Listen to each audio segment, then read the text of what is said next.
어제 코로나19 신규 확진자는 735명으로 이틀 연속 700명대를 기록했습니다.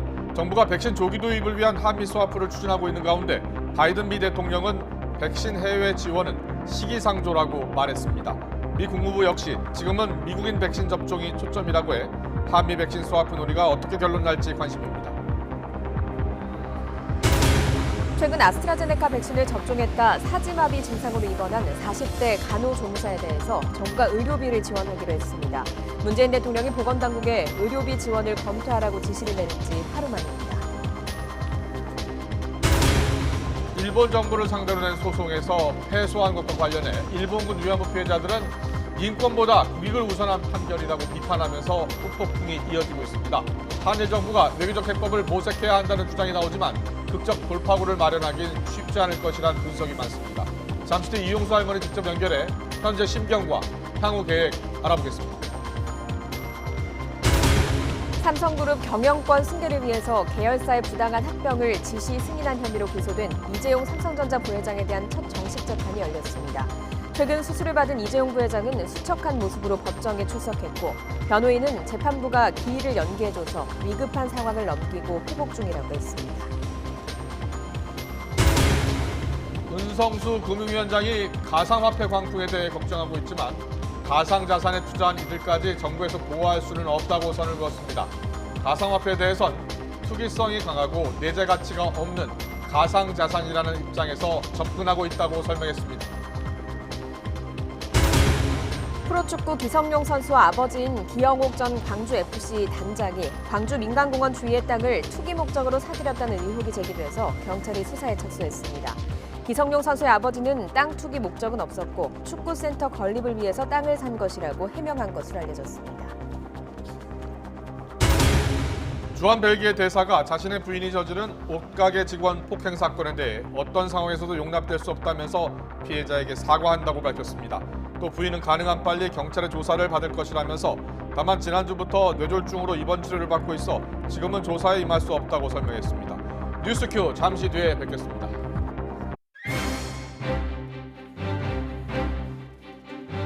시청자 여러분 안녕하십니까? 가장 빠른 종합 뉴스큐 시작합니다. 여야가 보궐선거 전후 1주택자 종합부동산세 완화 입장을 밝힌 적이 있었는데요. 실제로 오늘 여야가 머리를 맞대긴 했는데 이견으로 국회 논의가 사실상 하행했습니다. 얼마 전까지만 해도 종부세 완화를 주장한 민주당이 정작 논의를 거부하면서 국민의힘에 반발에 섰습니다. 국회 취재기자 연결합니다. 최하영 기자. 네, 국회입니다. 네, 여야 모두 현재 종부세 완화를 주장하고 있는 것으로 알고 있었는데요. 논의가 왜 파행한 겁니까? 네, 사실 오늘 기획재정위원회 소위원회는 이 세무사법 개정안을 논의하기 위해 열렸습니다. 그런데 국민의힘이 회의를 앞두고 이 종합부동산세 완화 법안을 논의하자고 요구하면서 갈등이 불거진 건데요. 이 국민의힘은 재보궐선거로 부동산 민심이 확인된 만큼 이 논의를 시작하자고 강하게 요구했지만 민주당이 거절했습니다. 이에 국민의힘 의원들이 회의에 불참하면서 정회한 건데 지금도 재개를 못하면서 오늘 안에 다시 열리기는 어려워 보입니다. 민주당은 아직 당의 입장도 정리 안 됐고 청와대와도 조율하지 않은 상태에서 논의에 섣불리 나설 수 없다는 생각입니다. 하지만 얼마 전까지만 해도 민주당 내에선 종부세 제도를 손질해 주택가격 상위 1, 2%에만 부과하고 종부세 납부 기준을 현행 9억 원에서 12억 원으로 상향 조정하는 방안 등이 거론됐습니다. 하지만 당 일부에선 결국 고가의 집을 가진 부자 감세다. 집값을 잡기 위한 과세 조치를 완화해서 어떻게 집값을 잡을 수 있겠냐는 우려가 나오면서 고민에 빠진 겁니다. 민주당이 재보궐선거의 참패 원인으로 부동산 정책 실패를 꼽긴 했지만 해법을 두고는 갈팡질팡하고 있는 모습입니다. 그래서 당내 혼선으로 부동산 시장의 혼란만 가중하고 있다는 지적도 나옵니다. 네, 종부세 완화 논의는 멈춰섰는데 이해충돌 방지법 처리에는 속도가 나고 있다고요. 네, LH 투기 사태 재발을 막자며 이해충돌 방지법 논의가 국회에서 급물살을 타고 있습니다. 내부 미공개 정보를 이용해 이득을 취할 경우 처벌하는 법인데요. 국회 정무위원회에서는 공직자를 대상으로 한 이해충돌 방지법이 국회 운영위에서는 국회의원의 이해충돌을 막기 위한 국회법 개정안 논의가 동시에 진행됐습니다. 먼저 정무위는 오늘 상임위 차원에서 이해충돌 방지법을 통과시켰습니다. 공직자가 미공개 정보를 이용해 이익을 취할 경우 7년 이하의 징역이나 7천만 원 이하의 벌금에 처하도록 했고요. 공무원과 공공기관 직원 등 190만 명에게 적용될 예정이지만 이 소급 적용 조항은 빠지면서 현재 투기 혐의를 받는 LH 직원은 적용이 어려울 전망입니다. 이와 함께 국회 운영위원회도 국회의원의 이해충돌 방지를 담은 국회법 개정안을 조금 전 처리했습니다. 국회의원 본인과 직계 좀비 속의 부동산 보유와 이 당선 전 3년 이내 업무 등 이 사적 이해관계를 사전에 등록하고 이해관계가 겹치는 상임위 배정을 제한하는 내용이 포함됐습니다.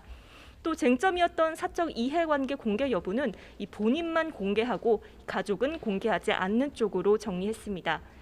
민주당은 다음 주 공직자와 국회의원의 이해충돌 방지를 위한 두 법안을 동시에 처리한다는 방침입니다. 지금까지 국회에서 전해드렸습니다. 네, 간추린 정치권 뉴스 살펴보겠습니다. 오늘은 정치권에서 가열되고 있는 백신 공방을 자세히 다뤄보겠습니다. 먼저 김부겸 국무총리 후보자, 백신과 관련한 가짜 뉴스가 전파되는 것은 안 된다고 목소리를 높였습니다. 오늘 발언 들어보시죠. 어제 백신 확보를 둘러싼 잘못된 부분 분명히 바로잡겠다고. 바로 이 오해. 오해. 마치 정부가 그래서 어제 제목을 그걸 잘못 뽑았더라고요. 오늘 우리가 정전 요청을 할 작정입니다. 그러니까 바로 마치 우리가 무슨 백신 확보가 안 돼서 국민들의 어떤 여러 가지 건강 또 코로나19 극복에 대해서 마치 우리가 무신경한 것처럼 이렇게 자꾸 가짜 뉴스가 전파되는 것은 그건 아닙니다. 네, 이처럼 여권에서는 잘못된 정보로 인한 지나친 불안을 특히 경계하고 있습니다. 극단적인 사례를 과도하게 부각하는 것은 바람직하지 않다. 수급 계획에 흔들림이 없다라고 강조하고 있는데요. 직접 들어보시죠. 국가별로 다양한 상황과 조건을 고려하지 않은 단순 비교나 극단적 사례를 과도하게 부각시키는 등 국민 불안을 부추기는 일은 바람직하지 않다고 할 것입니다. 지금의 수급 계획이 흔들림이 없거든요. 근데 전 좀 답답한 건 이런 일부 정치인들이 이걸 좀 정치적으로 왜곡하고 있는 부분들에 대해서 좀 국민들을 불안정하게 하지 말자. 반면 야권에서는 백신 접종 계획이 이미 실패한 것 아니냐며 공세를 이어가고 있습니다. 문재인 정부는 백신 확보 호소인인가라는 비판에서부터 K방역 큰소리치더니 백신 군뱅이가 됐다 이런 말까지 나왔습니다. 문 대통령의 러시아 백신 도입 검토 지시도 부정적으로 평가했습니다. 백신 확보에 그렇게 자신 있게 큰 소리를 치더니 군뱅이 짓을 하더니 이제는 모든 국민이 과연 우리가 집단 면역으로 빨리 갈 수 있고 다시 한번 새로운 대한민국을 만들 수 있는지에 대해서 모든 국민들이 불안해하고 있습니다. 안전성이 제대로 점검되지 않은 또 가능성이 어떨지도 모르는 이야기를 정책 담당자들이 함부로 뱉는 것이 오히려 혼란의 원인입니다.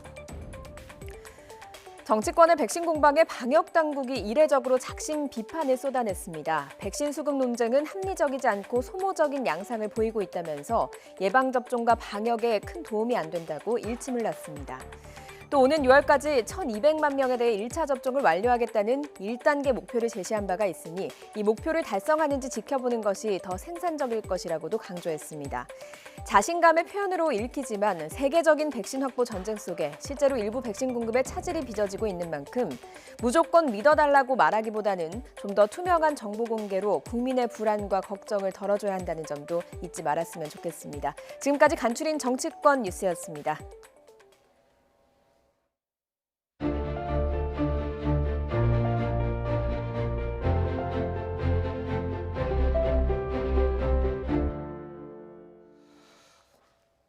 오세훈 서울시장이 취임한 지 보름 만에 공식 취임식을 가졌습니다. 오 시장은 취임사를 통해서 바이러스와 방역, 주택 공급과 투기 차단 이 두 마리 토끼를 모두 잡겠다고 밝혔습니다. 구수본 기자의 보도입니다. 제38대 오세훈 서울특별시장님이십니다. 가라앉지 않는 코로나19 상황 탓에 취임식은 유튜브 생중계로 진행됐습니다. 대신 서울 시민과 서울시청 직원들의 다양한 목소리가 담긴 영상이 취임식을 채웠습니다. 오 시장은 취임사를 통해 삶의 질과 도시 경쟁력을 높이기 위한 약속으로 가장 먼저 방역수칙 개선을 언급했습니다. 코로나 종식이 최우선 지상과제라면서도 합리적인 방역수칙 개선 방안을 찾아 정부와 논의하겠다고 밝혔습니다. 주택 정책도 신속하지만 신중하게 두 마리 토끼를 잡는 전략을 쓰겠다고 했습니다. 양질의 주택을 신속하게 공급하겠습니다. 부동산 투기를 차단하기 위한 조치들도 과감하게 병행해 나아가겠습니다. 오 시장은 또 실시간 댓글을 통한 시민 질문에도 답했는데 고 박원순 전 시장 성폭력 사건 피해자에게 직접 사과한 이유에 대해서는 서울시에서 발생한 사건에 책임자로서 사과하는 것이 책무라고 말했습니다. 아무 일 없었다는 듯이 업무에 복귀할 수 있도록 해드리는 게 저의 책무구나. 이제 그 약속은 지켜질 거고요. 오 시장은 낙선을 거듭했던 지난 10년간 어떻게 지냈는지 묻자 외국에서의 다양한 경험을 풀어놓으며 화합의 정치를 배웠다고 답했습니다. YTN 구수본입니다. 삼성그룹 경영권 승계를 위해 계열사들의 부당한 합병을 지시 승인한 혐의로 기소된 이재용 삼성전자 부회장의 첫 정식 재판이 진행되고 있습니다. 검찰은 이 부회장의 경영권 승계를 위해서 고의 분식회계가 있었다라고 주장을 했고 이 부회장 측은 합법적인 경영활동이었다고 맞섰습니다. 취재기자 연결합니다. 한동호 기자. 네, 서울중앙지방법원입니다. 네, 오전에 시작된 재판이 오후까지 계속 이어지고 있다고요? 네, 오전 10시 시작된 재판은 점심시간 잠시 쉬었다가 오후에 재개됐다가 계속 진행되고 있는데요. 오전에 검찰이 공소 사실을 설명한 데 이어 오후엔 변호인 측 변론이 이어지고 있습니다. 첫 공판 기일인 만큼 출석 의무가 있는 이재용 부회장도 법정에 모습을 드러냈는데요. 지난 1월 국정농단 사건 파기환송심에서 실형을 선고받고 구속된 뒤 3개월 만입니다. 정장의 흰 셔츠 차림으로 법정에 나온 이 부회장은 최근 충수가 터져 수술을 받으면서 수척한 모습이었지만 겉으론 크게 불편해 보이지 않았습니다. 이 부회장은 앞서 국정농단 뇌물 사건으로 징역 2년 6개월을 확정받고 서울구치소에 수감 중인데요. 지난달 19일 충수염 응급수술을 받으면서 같은 달 25일 열릴 예정이던 첫 공판이 오늘로 미뤄졌습니다. 이 부회장 변호인은 재판부가 상황을 참작해 기일을 연기해준 덕분에 피고인이 위급한 상황을 넘기고 회복 중이라며 감사의 뜻을 밝혔습니다. 또 향후 재판 절차가 순조롭게 진행되도록 하겠다라고도 말했습니다. 이번 재판의 주요 쟁점도 짚어주시죠. 네, 이 부회장은 지난 2015년 삼성그룹 경영권 승계를 위한 지분 확보를 위해 자회사 분식회계와 불법 합병을 주도했다는 혐의를 받고 있는데요. 당시 상황을 살펴보면 2015년 9월 제일모직과 삼성물산이 합병해서 통합 삼성물산이 탄생했습니다. 이 부회장은 제일모직의 대주주였지만 삼성물산 지분은 없었는데 이 합병으로 통합 삼성물산의 최대 주주가 됐고 삼성생명, 삼성전자로 이어지는 지배구조를 확립했습니다. 이후 제일모직의 자회사인 삼성바이오로직스 회계 부정 논란이 터졌는데요. 삼성바이오로직스가 자회사인 삼성바이오 에피스를 관계사로 변경하면서 에피스 지분 가치를 2,900억 원대에서 4조 8천억 원대로 재평가한 뒤 이 같은 회계상 투자이익을 장부에 반영했습니다. 2011년부터 4년 연속으로 적자를 내던 바이오로직스는 이로 인해 2015년엔 순이익 1조 9천억 원을 기록하게 됐는데요. 자연스레 삼성바이오로직스의 모회사이자 이재용 부회장이 대주주였던 제일모직의 기업 가치가 높아졌고 삼성물산과의 합병 때도 유리한 주식 교환 비율을 확보하게 되면서 바이오로직스 분식회계 논란이 터진 겁니다. 이후 2018년 11월엔 증권선물위원회가 삼성바이오로직스가 고의 분식회계를 저질렀다고 결론 내리기도 했습니다. 검찰도 이 과정을 불법으로 보고 이 부회장이 경영권 승계를 위해 주도한 혐의가 있다고 보고 있습니다. 이에 맞서 이 부회장 측은 바이오로직스 회계 처리가 국제 회계 기준에 비추어 문제가 없었다고 주장하고 있습니다. 문제가 됐던 회계 처리도 제일모직, 삼성물산 합병 발표 전이 아니라 발표 뒤 6개월이 지난 시점에 있었다고 반박했습니다. 지금까지 YTN 한동호입니다. 구미 3살 여자 어린이 사망 사건과 관련해서 친모로 밝혀진 성모 씨에 대한 첫 공판이 열렸습니다. 석 씨는 숨진 어린이의 시신을 유기하려 한 혐의는 인정했지만 여전히 아이를 출산한 적이 없다는 주장을 이어갔습니다. 취재기자 연결합니다. 허성준 기자. 네, 전국부입니다. 네, 석 씨에 대한 첫 재판 소식 전해주시죠. 네, 오늘 오전 11시 대구지방법원 김천지원에서 열렸습니다. 석 씨는 딸 김모 씨의 아이와 자신의 아이를 바꿔치기 한, 그러니까 미성년자 약취 유인 혐의로 재판에 넘겨졌습니다. 또 숨진 어린이의 시신을 유기하려 한 혐의도 받고 있습니다. 오늘은 첫 재판인 만큼 검찰이 공소 사실을 밝히고 석씨 측이 이에 대한 입장을 밝히면서 10분 만에 끝났습니다. 검찰은 산부인과에서 신생아와 산모가 함께 있는 이른바 모자동실 과정에 석 씨가 알 수 없는 방법으로 자신이 낳은 아이와 딸 김모 씨가 낳은 아이를 바꿨다고 봤습니다. 하지만 석 씨 측은 아이를 낳은 적이 없다는 기존의 주장을 되풀이했습니다.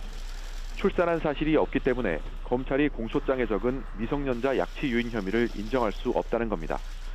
다만 지난 2월 9일 처음 3살 여자 어린이의 시신을 발견하고 유기를 시도한 혐의는 모두 인정했습니다.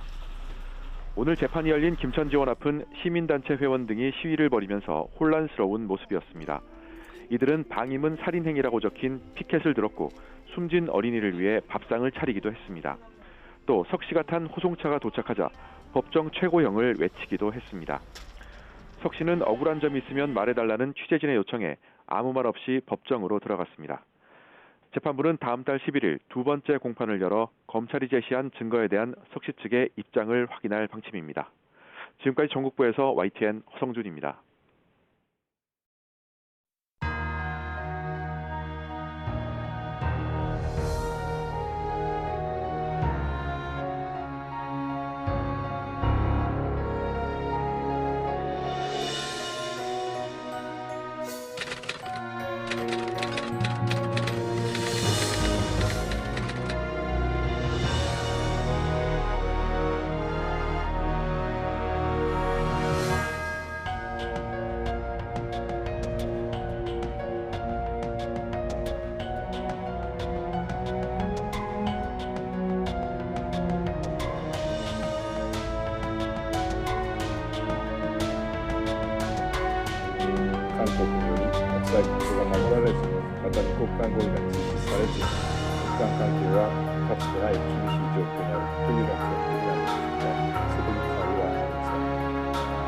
여러 차례 비공개로 일본에 가서 일본 거기까지 협의를 했습니다. 그때마다 매우 현실적인 안을 갖고 갔는데 일본 쪽에 자기들 주장만 하면 협상을 깨자는 거죠.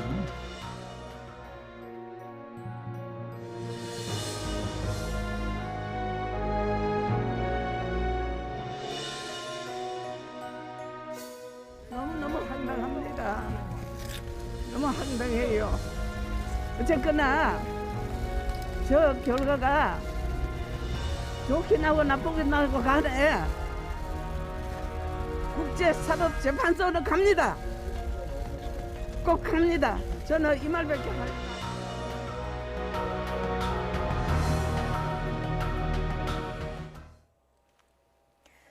네, 보신 것처럼 일본군 위안부 피해자들의 손해배상 소송에 대한 법원의 각하 결정이 있었죠. 이번 판결을 계기로 한일 정부가 외교적인 해법을 모색해야 한다는 지적이 많지만 양측의 입장차가 커서 극적인 돌파구를 마련하기는 쉽지가 않아 보입니다. 이교준 기자입니다. 법원이 일본군 위안부 피해자들이 있는 손해배상 청구 소송을 각하하므로 지난 1월 판결을 석 달 만에 뒤집었습니다. 국제관습법을 존중하면서 피해자 문제 해결을 위한 정부의 노력을 강조한 점이 눈길을 끕니다. 서울중앙지방법원은 위안부 피해자 문제 해결은 외교적 교섭을 포함해 대내외적 노력에 의해 이루어져야 한다고 명시했습니다. 이번 판결로 사법적 해법의 한계가 확인된 만큼 외교적 해법으로 다시 방향을 전환해야 한다는 목소리가 커지고 있습니다. 네, 이번 판결 같은 경우는 사법부의 판단만으로는 이 문제가 해결될 수 없다라는 것을 보여줬다라고 생각을 하고요. 오히려 이러한 계기를 통해서 우리 정부가 외교적으로 해결할 수 있는 방안을 모색해 봐야 된다라고 생각합니다. 법원의 판결에 대해 한국과 일본 정부 모두 말을 아끼고 있지만 양측의 입장차는 여전합니다. 사법부 판단과 피해자 존중에 국제법 존중으로 팽팽하게 맞서는 상황입니다. 정영 외교부 장관 취임 이후 한일 장관 간 통화가 2달 넘게 이루어지지 않을 정도입니다. 정 장관이 지난달 31일 한일 외교장관 회담 조기 개최를 제안했지만 일본 측은 실질적 노력이 선행되어야 한다는 이유로 화답하지 않고 있습니다. 가급적인 조기에 일본 외교장관을 만나서 이러한 문제들을 좀 대화를 통해서 해결할 수 있지 않을까 이렇게 기대를 하고 있는데 아직은 일본이 그런 준비가 안 돼 있는 것 같습니다. 한미일 삼각 협력 복원을 바라는 바이든 행정부도 적극적 중재에는 아직 신중한 입장입니다. 다음 달 초 런던에서 열리는 주요 7개국 외교개발장관 회담에 한일 장관이 함께 참석하는데 관계 회복을 위한 첫 소통이 이뤄질지 주목됩니다. YTN 이교준입니다. 법원의 각하 결정에 소송 당사자로 참여한 일본군 위안부 피해자 이용수 할머니는 너무 황당하다면서 재판부의 판결을 다 듣지 못하고 자리를 뜨셨습니다. 이용수 할머니 직접 연결해서 이야기 들어보겠습니다. 할머니 나와 계시죠? 네. 예, 안녕하세요 할머니. 안녕하십니까. 예, 어제 좀 간밤에 잠은 좀 잘 주무셨습니까? 네, 못 잤습니다. 네, 얼마나 마음이 비통하셨을까 이런 생각이 들고 잠도 잘 못 주무셨을 것 같습니다. 심정 여쭙기도 어렵습니다만 할머니 좀 지금 심정 여쭙고 싶거든요. 어떻습니까? 네, 지금 심정이 어떠신지요? 심장이요? 네, 뭐. 심정이요. 네, 밤 그제도 좀 예. 그랬지만은 이제 오늘은 아침에 다시 제가 힘을 내서 예, 이거는 제가 해야 될 일이다 하고 지금 힘내고 있습니다. 예, 힘내고 계신다니까 너무 다행입니다, 할머니. 일단 좀 어제 네, 법원 감사합니다. 판결 관련해서 좀 여쭙겠습니다. 우리 법원이 어제 일본의 위안부 배상 책임을 물을 수 없다고 했습니다. 이런 판결이 나올지 상상을 못 하셨을 것 같거든요. 어떤 점이 가장 납득하기가 어려우셨어요?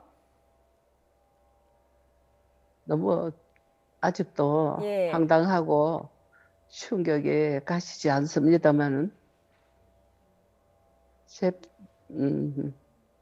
재판부가 예, 이 위안부 문제를 제대로 알고 있는가 그 의문이 들었습니다. 위안부 문제를 제대로 알고 있는가 좀 의문이 드는 판결이었다 이런 말씀이신 거죠? 예, 예, 다른 할머니들이 내신 1차 소송이 지난 1월에서 승소했잖아요. 그래서 이번 소송에서도 내심 기대가 있으셨을 것 같거든요. 네, 예, 이길 거란 좀 기대를 하셨죠. 네. 예, 어제 재판부가 각하 결정을 내리면서 일단은 패소가 사실상 난 건데 항소하실 계획이신가요? 항소는 예, 우리 국제 IC 재판, 국제사법재판에 예, 추진위원하고 상의해서 예. 결정할 거입니다. 예, 항소는 뭐 변호인단이나 뭐 추진위원회랑 뭐 지금 의논을 해서 결정을 하겠다라고 말씀을 하셨습니다.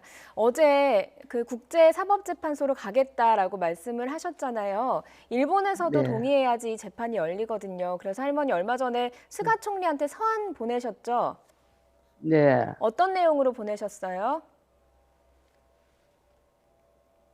어디까지나 사법재판소 그저 가서 너희가 잘했든지 못했든지 결과를 밝혀야 된다 하는 걸 그 사람들하고 원성이는 싫다. 그러니까 좀 우리나라에서 설득을 좀 시켜가지고 그 스가 총리를 잡고 예, 사법재판소 그냥 가도록 예. 하겠다는 생각입니다. 예, 지금 우리 정부와 함께 또 추진위와 함께 스가 총리를 설득해서 사법재판소에서 판단을 받자 이렇게 생각을 하고 있다 이런 생각을 말씀을 해주셨습니다. 할머니 지난 3월에 정의용 외교부 장관 만나셔서 대통령 만나게 해달라고 요청을 하셨고 약속 받으셨잖아요. 혹시 연락 네. 받으셨습니까? 아직까지 예. 못 받았습니다. 예, 아직 못 받으셨군요. 그러면 지금 혹시 대통령을 만나게 되신다면 어떤 말씀하고 싶으세요? 저는 지금 생각은 마땅히 우리 문재인 대통령이 책임하에서 국가 대 국가에서 했으니까 책임을 지고 문재인 대통령이 IC 국제 아세아 재판과정 수가 총리를 설득시켜가지고 가야 된다고 생각합니다. 예, 알겠습니다, 할머니. 내가 할 일이다 하고 힘을 내고 있다 이렇게 앞서서 말씀을 하셨습니다. 할머니 좀 건강 잘 챙기시고요. 힘 내셔서 앞으로 여정이 많으니까 힘내셔서 꼭 같이 가셨으면 좋겠습니다. 고생 많으셨습니다. 여기까지 듣겠습니다. 감사합니다. 네, 고맙습니다.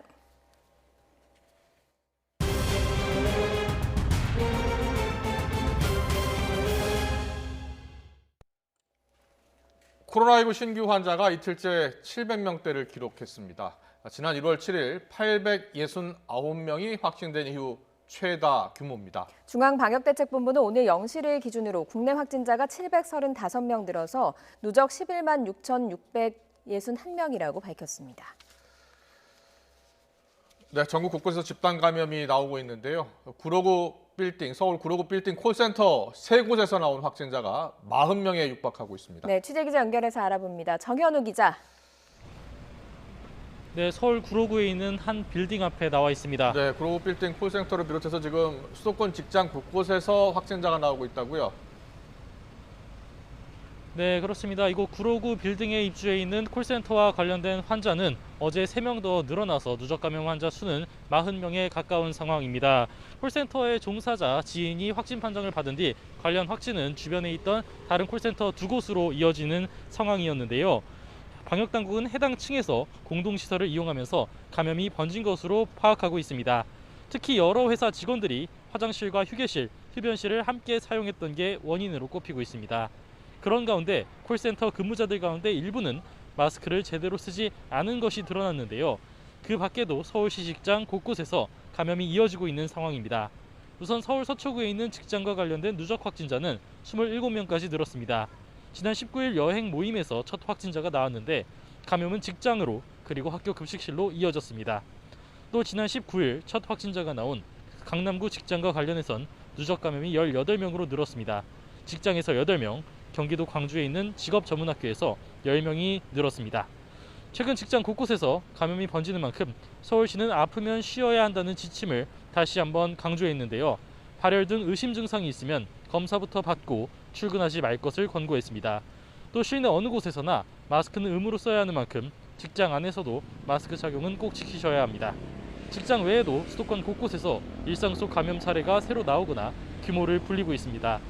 분당 노래방 일대 확진자는 어제보다 14명 더 나와서 누적 감염이 90명까지 늘었습니다. 노래방 방문자가 초등학교와 직장에 감염을 전파한 것으로 추정됩니다. 그 밖에도 안산에 있는 대학에서 어제 14명이 추가로 확진돼 누적 감염은 15명이 됐고 부천시 교회에서도 교인 확진자가 11명까지 나왔습니다. 지금까지 서울 구로구에 있는 한 빌딩 앞에서 YTN 정현우입니다. 실내 체육시설 집단 감염 사례도 계속 늘고 있습니다. 헬스장 등 실내 체육시설에서 발생한 확진자가 올해 들어서 1,200명 가까이 발생했는데요. 방역 상황 직접 살펴보겠습니다. 김우중 기자. 네, 서울 상암동에 있는 실내 체육시설 안에 나와 있습니다. 네, 이 체육관 방역은 지금 어떻게 이루어지고 있는 겁니까? 네, 제가 나와 있는 곳은 복싱장입니다. 이 복싱의 특성상 어쩔 수 없이 신체 접촉이 불가피할 수밖에 없는 상황인데요. 따라서 방역 수칙에 훨씬 더 열중하는 모습을 볼 수 있습니다. 뒤를 보게 되면 마스크를 끼고 운동하는 모습 볼 수 있을 겁니다.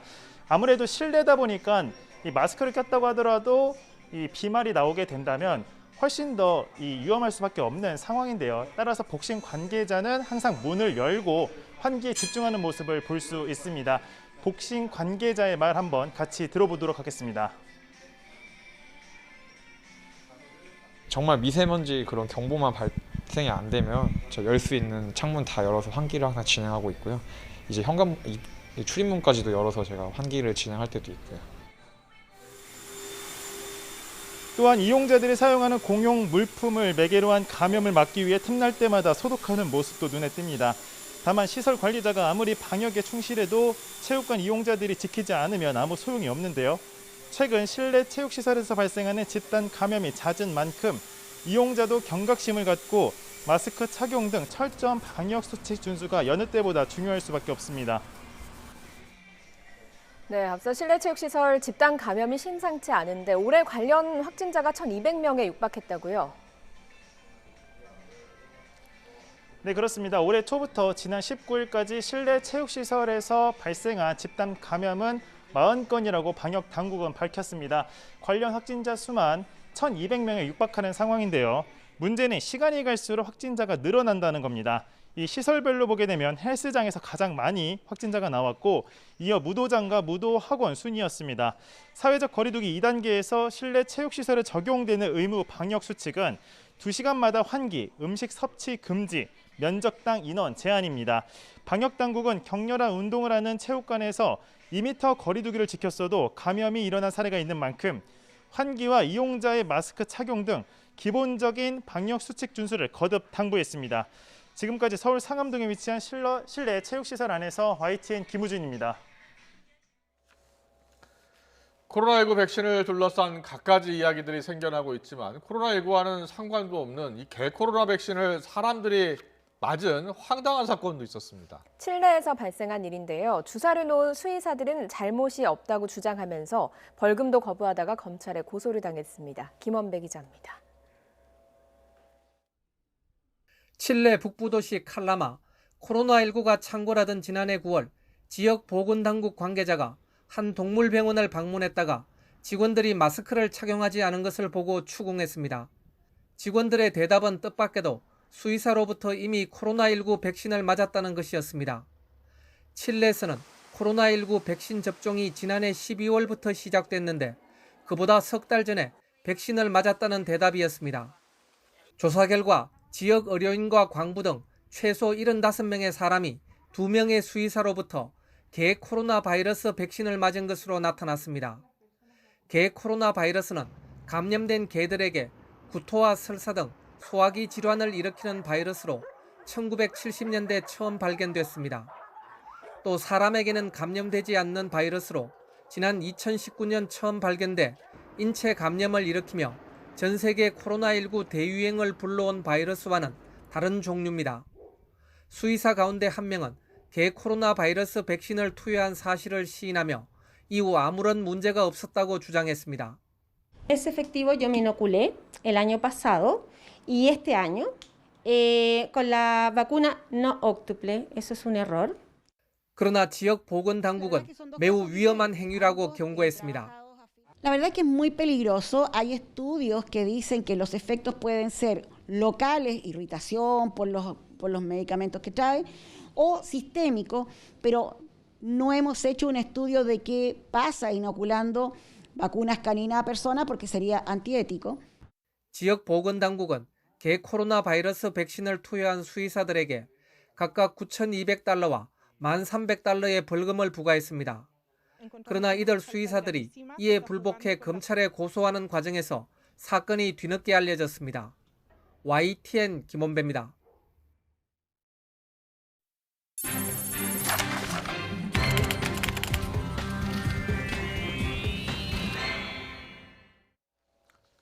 보궐선거 참패 이후 전당대회와 함께 유력 대권주자들도 대선 가도에 속도를 내고 있는데요. 여권 내에서 지지율 1위를 달리는 이재명 경기도지사도 최근 정부와 차별화된 행보를 보이고 있습니다. 최근 여당 분위기, 대선 전망, 더불어민주당 정성호 의원과 함께 이야기 나눠보겠습니다. 정 의원님 나와 계시죠? 예, 안녕하세요. 정성호입니다. 네, 안녕하세요. 당 중진으로 정 의원님도 이번 선거 참패 굉장히 충격이 크셨을 것 같습니다. 왜 패배했다고 보셨습니까? 뭐 결과를 보고 굉장히 놀랐습니다. 어쨌든 국민들이 우리 정부 여당을 심판하고 엄중하게 질책을 했다고 생각하고요. 그 원인은 우리가 약간 오만하고 또 민생 정책에서 약간 무능하다고 느껴지지 않았나. 그 현안을 대하는 태도에 있어서 내로남불이라고 하는 그런 말에서 보이는 것처럼 좀 공정하지 못했다는 평가를 받은 것 같습니다. 오만했고 내로남불 행태 보였고 또 민생에 무능했기 때문에 선거에 졌다 이렇게 평가를 해주셨는데 선거 패배 이후 민주당 초선 의원들이 자기 반성에 나섰잖아요. 그 의원들한테 응원의 메시지도 제가 보낸 것으로 알고 있는데 자 초선 의원들의 이런 자기 반성 어떻게 보셨습니까? 저는 그 민주당의 초선 의원들이 처음으로 민심을 정확하게 확인하고 현재 민주당의 위치가 어떤 상황인지 그걸 직시하는 좋은 계기가 되었다고 좀 보고 있습니다. 그런 의미에서 민주당 우리 초선 의원들이 반성하고 성찰하고 쇄신하겠다고 하는 그런 의지를 표시한 건 앞으로 민주당 변화하는 좋은 계기를 만들었다고 좀 생각하고 있습니다. 예. 그런데 조국 사태에 대해서요. 평가가 끝났다는 시각도 있고 반성할 것은 반성해야 한다는 시각이 당내에서 지금 있고 교차하고 있다고 들었습니다. 실제로 지금 당내 분위기는 어떻다고 보십니까?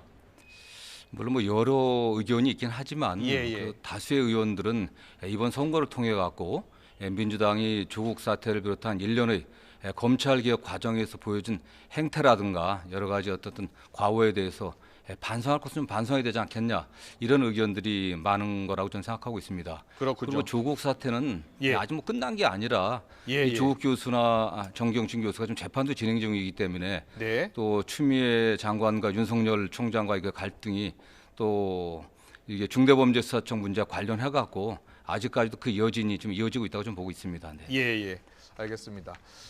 그리고 이 강성 친문 당원들에 대한 이 목소리 과잉 대표되고 있다라는 의견도 있어요. 실제로 이재명 지사가 이런 말을 했죠. 이 지사의 생각에 대해서는 어떻게 평가하십니까? 저는 그 당내에서 굉장히 강한 주장을 하는 의원들은 그 숫자는 많지 않다고 봅니다. 다만 그분들이 뭐 SNS라든가 당내 게시판들을 통해 갖고 영향력이 좀 있는 건 사실이지만 전체 대다수의 민주당원들이 합리적이기 때문에 당내 여론도 결국에는 민심과 부합하게 같이 흘러가지 않겠나 저는 그렇게 믿고 있습니다. 결국 당심도 민심과 같은 방향으로 흘러갈 것이다. 알겠습니다. 이재명 지사에 대해서 좀 더 자세히 여쭤보겠습니다.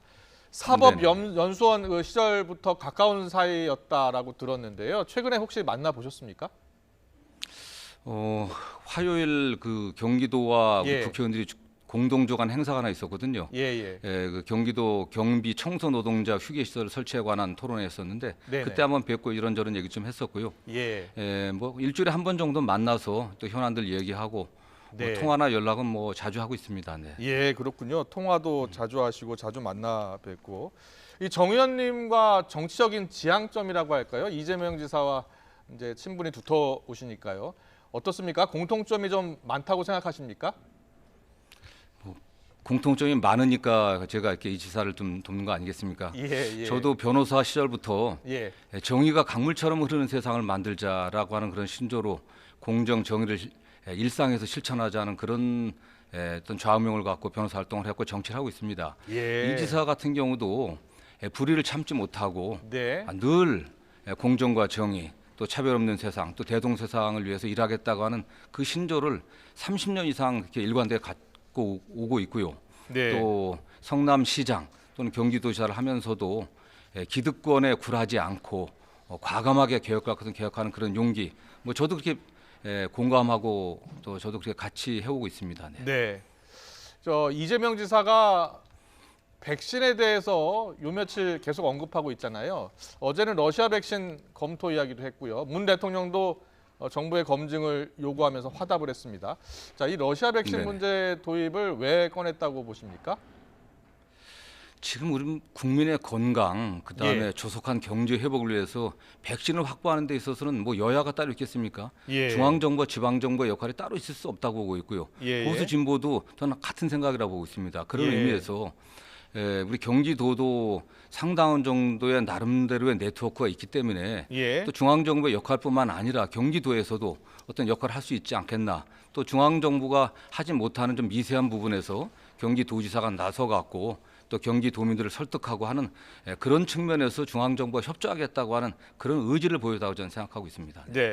그렇군요. 그런데 이 지사가 어떻게 생각하십니까? 앞으로 각종 현안에 대해서 목소리를 좀 더 자주 내실 것으로 보십니까? 어떻게 보세요? 저는 뭐 현안에 대해서 목소리를 낸다는 것보다도 어쨌든 경기도에서 문재인 정부의 정책을 성공시키는 게 이재명 지사의 역할이라고 생각하고 도지사로서 코로나19 방역이라든가 또는 민생 경제 회복이라든가 또는 부동산 투기 근절 이런 정책들을 차분차분하게 실천해 나가고 그 성과를 경기도민에게 보이는 게 우리 문재인 정부와 함께 가는 길이고 또 본인이 또 대선 주자로서 국민들에게 신뢰를 얻을 수 있는 길이라고 생각하고 이 지사도 같은 생각이라고 보고 있습니다. 예. 이 지사가 현재 여론조사를 보면 당내에서는 여권 내에서는 지금 1위를 달리고 있는데요. 그래도 경선에 통과하려면은 많은 지지를 받아야 되는데 당내에 특히 의원분들 사이에서 지지하는 의원들 수가 많지 않다 이런 시각이 있어요. 어떻게 보세요? 그럼 시각일 뿐 실제는 좀 다르다고 생각하고 있습니다. 전임 두 분 총리 또 당 대표와의 인간적인 관계 때문에 그리고 최근엔 아직까지는 당 대표 경선 과정이기 때문에 지지 의사를 공개적으로 표시하지는 않지만 이재명 지사의 어떤 정책 노선과 또 그가 추구하는 가치에 공감하는 의원들이 굉장히 많다고 저는 생각하고 있고요. 그렇군요. 실제로 제가 확인한 분만 해도 상당수에 이르고 있습니다. 네. 상당수라고 하면은 한 얼마 정도, 몇 분 정도 되실 거라고 보십니까? 이게 감히 말씀드려도 될지 모르겠지만 적어도 30명 이상은 된다고 좀 보고 있습니다. 적어도 30명 적어도 이상은 된다. 네. 알겠습니다. 그래도 지금 의석수가 170석이 넘으니까요. 지금 민주당이요. 그래서 불안한 일이다라는 평가도 나오고 있고요. 또 열성 당원들, 친문 이 세력들 사이에서는 이 지사가 후보가 되는 걸 못마땅하게 생각하는 분도 많은 것으로 알고 있거든요. 자, 어떻게 전망하십니까? 저는 그런 목소리가 어떤 온라인상에서 좀 크게 나올 뿐이지 실제하고는 좀 다르다고 보고 있습니다. 최근에 대부분의 여론조사에서 민주당 지지층의 40%, 50% 가까이가 이재명 지사를 지지한다고 좀 나오고 있거든요. 그렇기 때문에 민주당 당심도 이미 이재명 지사 지지 쪽으로 기울어져 있고 또 의원들도 상당수 의원들이 다른 대안이 없지 않냐. 가장 중요한 게 누가 된다는 것보다도 민주당이 정권 재창출해야 된다. 이 대의에 공감하기 때문에 저는 그렇게 불안하다고 보고 있지 않고요. 그다음에 민주당 정권 심판을 앞세운 야당의 공세 때문에 이번 재보궐선거에서 저희가 참패하지 않았습니까? 그럼에도 불구하고 이재명 지사가 20% 이상, 25% 내외의 지지율을 확고하게 유지하고 있다는 게 결국 이재명 대세론을 입증하는 게 아닌가 저는 생각하고 있습니다. 자, 그리고 이제 이낙연 전 대표도 있고요. 정세균 총리도 최근 대선 행보를 시작을 했습니다. 캠프도 꾸렸고요. 자, 경쟁 구도가 만들어졌는데 이 지사가 경선에서 대선 후보가 될 수 있다고 확신하십니까? 저는 확신하는데요. 가장 중요한 게 지금 최근에 저성장 극복하고 또 공정과 정의의 가치를 실질적으로 국민들이 느낄 수 있게 만들 수 있는 시대의 정신을 구현할 수 있는 그런 후보자가 누구이냐. 이 점이 굉장히 중요한 것 같습니다. 그런 의미에서 이재명 지사가 성남시장 또는 경기도지사를 거치면서 그 공정과 정의의 가치를 실질적으로 실천해 보여주었기 때문에 지금 내부적으로나 외부적으로나 굉장히 위기 상황 아니겠습니까? 이 위기를 극복하는 데 있어서는 이재명과 같은 실천력 있는 또 추진력 있는 그런 지도자가 필요하다고 하는 그런 공감대가 우리 민주당원 중에서 상당 정도 강하게 형성되고 있다고 좀 보여주고 있습니다. 알겠습니다. 마지막 질문 드리겠습니다. 최근에 보니까 윤석열 전 총장과 가상 대결 여론조사가 있던데요. 윤 전 총장이 오차범위 밖에서 우세를 보이고 있더라고요. 그리고 다자구도에서도 이 지사의 지지율이 20%대에서 정체 국면입니다. 지금 지지율에 대해서는 어떻게 보고 계십니까? 저는 이재명 지사가 좀 앞서오는 여론조사도 있죠. 근데 정권 심판론을 앞세운 재보궐선거에서 패배했음에도 불구하고 이재명 지사가 20% 이상 또 25% 가까운 지지율을 유지하고 있다는 게 저는 굉장히 안정적이라고 보고 있고요. 윤석열 전 총장의 지지율이라고 하는 건 저는 상당히 거품이 껴 있지 않나. 국민적인 어떤 검증 국면에 들어가고 또 여야 간의 어떤 구도가 형성된다고 하면 윤석열 전 총장의 지지율은 상당히 빠질 것으로 보고 있고 또 우리 민주당도 전대 이후에 당이 좀 안정되고 하면은 이재명 지사가 30% 이상의 지지율을 확보하는 것은 시간 문제가 아닌가 좀 그렇게 생각하고 있습니다. 알겠습니다. 오늘 말씀 여기까지 듣겠습니다. 지금까지 민주당의 정성호 의원과 함께 이야기 나눠봤습니다. 잘 들었습니다. 고맙습니다. 네, 감사합니다.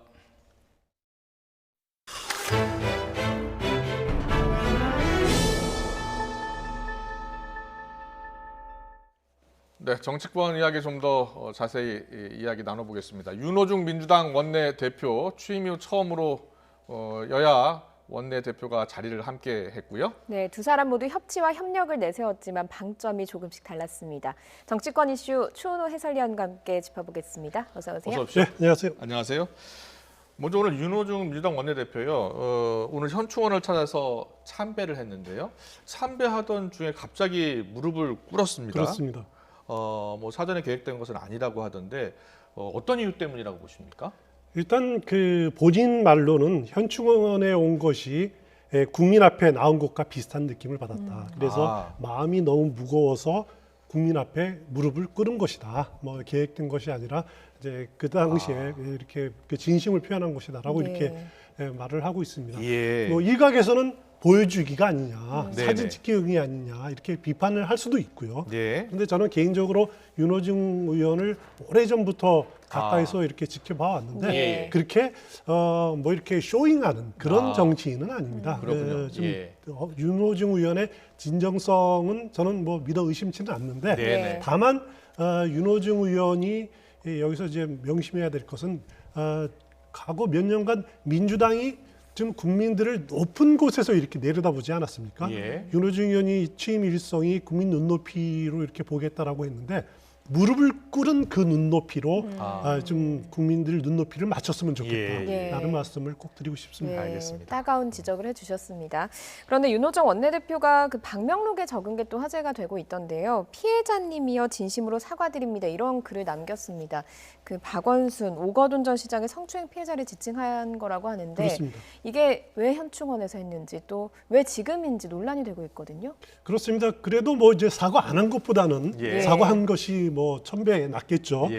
그렇지만 굳이 이렇게 현충원에 가서 이렇게 방명록에 쓰는 식으로 사과를 하는 것으로 이렇게 무마하는 것이 옳으냐 그런 지적은 충분히 있을 수가 있습니다. 만약에 사과의 진정성을 보이기 위해서는 뭐 별도로 피해자를 만난다든가 아니면은 어제 오세훈 시장이 했듯이 공개적인 자리에서 이제 피해자 또 2차 가해 당해 취한 2차 가해에 대해서 사과를 분명히 해야 될 필요는 있다. 특히 명심해야 될 것은 민주당의 그동안의 그 특히 여성 의원들 남인순, 진선미, 고민정 의원들 피해 호소인이라고 이렇게 지칭했던 그런 의원들과 같이 사과를 하는 것이 어떠느냐. 그래야지 좀 진정성 있는 사과가 될 것 아니냐 그런 생각을 드립니다. 그런 과정들을 앞으로 뭐 이번이 끝이 아니니까 계속 진행돼야 된다. 개인적으로 말씀드리고 싶습니다. 알겠습니다. 앞서 오세훈 시장이 공개적으로 이제 성추행 그 피해자에 대해서 사과한 내용을 언급하셨는데 민주당의 이수진 의원이요 진정성 있고 책임 있는 사과다 이렇게 호평했습니다. 어떻게 보셨어요? 일단 이수진 의원이 민주당에 2명 있습니다. 한 명은 서울 동작을의 판사 출신 이수진 의원 그리고 이제 비례대표 간호사 출신의 그 이수진 의원이 있는데 이 말을 한 이수진 의원은 이제 동작을 출신의 원내 부대표니까 회의에 그 자리에서 말했는데 이수진 의원과 오세훈 시장 간에 좀 악연이 있습니다. 뭐냐면은 그 경선 과정에서 그 서울시장 후보 선거 과정에서 오세훈 당시 그 후보가 SNS상에서 민주당 그 박영선 후보의 캠프를 비난하면서 이제 남인순, 진선미, 고민정, 이수진 의원을 통틀어서 피해 호소인이다라고 이렇게 지칭을 했었습니다. 그런데 이수진 의원은 피해 호소인이라고 표현을 쓴 적이 없거든요. 그래서 명예훼손으로 고발을 한 지금 상태입니다. 지금 그런 악연이 있는 상태에서도 오세훈 시장의 사과에 대해서 진정성 있는 사과다라고 인정을 한 것을 보면은 그래도 여야를 떠나서 이 문제는 진영의 문제가 아니라 피해자에 대해서 어떻게 우리가 보듬고 또 진정성 있게 나아가느냐 하는 문제 아닙니까? 그래서 저는 아주 긍정적으로 이렇게 봤습니다. 알겠습니다. 그리고 윤호중 민주당 원내대표 그리고 주호영 국민의힘 원내대표가 오늘 만났습니다. 어떤 얘기를 나눴는지 보고 오겠습니다.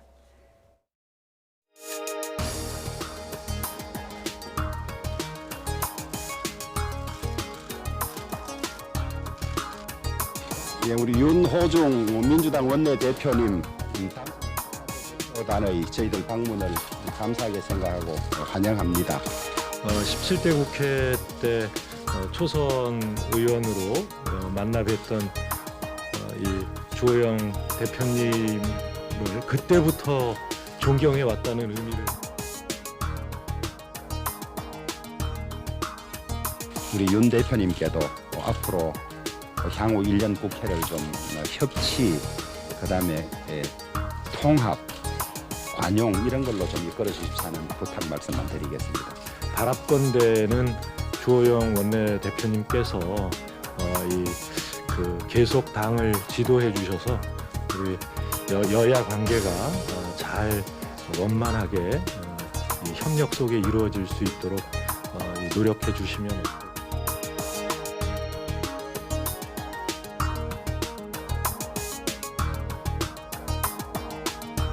아주 따뜻하게 맞아주셔서 시종일관 화기애애한 가운데 주호영 대표님의 인품에 푹 빠졌다가 나왔습니다.